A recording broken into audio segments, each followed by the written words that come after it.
Вот такие пустые мусорные контейнеры в спальных районах Львова увидишь редко. Большинство выглядят вот так. Тут мусор не вывозят уже 2 недели. В результате куча отходов высотой в 1,5 человеческих роста.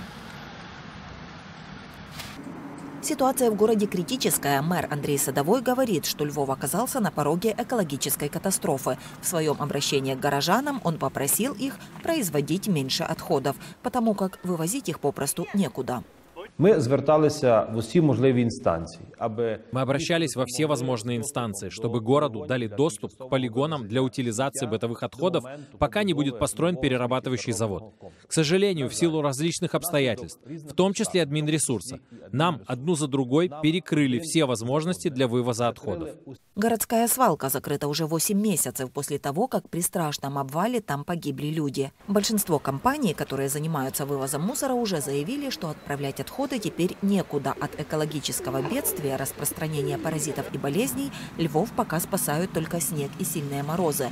Но все понимают, что до оттепели мусор нужно убрать.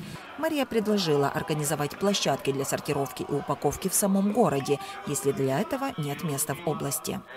Все 5 районов города, не считая 6-го, Галицкого, ведь мы не можем сделать мусоросортировочную станцию в самом центре, будут иметь такие станции.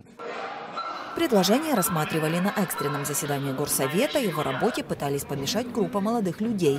Прорвались в зал городской ратуши с громкими криками и нецензурной бранью.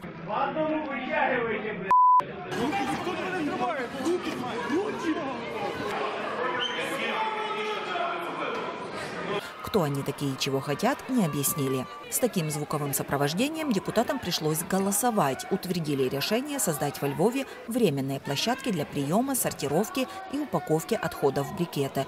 Там же, возможно, их и будут складировать до тех пор, пока не придумают, куда вывозить.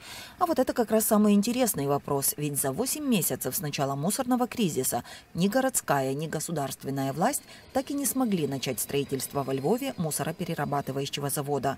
Ирина Сандуляк, Олег Шмидт. Настоящее время. Украина. Львов.